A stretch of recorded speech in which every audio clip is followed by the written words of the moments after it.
Does your ceiling look like this? Cracked, damaged or fractured? Mapegrout Patch 218.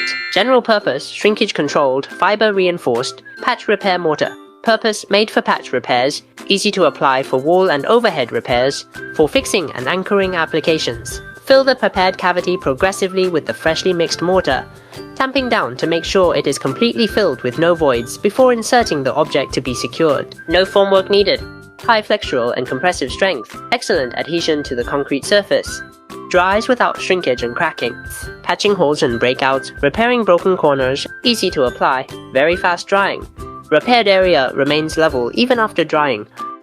You know the difference between nursery grout and the repair patch mortar?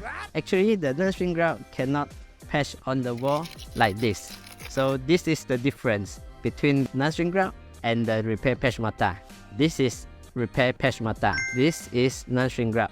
Actually, when you patch nursery grout on the vertical surface, it will start to sag down after some period. But if you're using repair patch mortar, the patch is very consistent and it will not sag down after some period.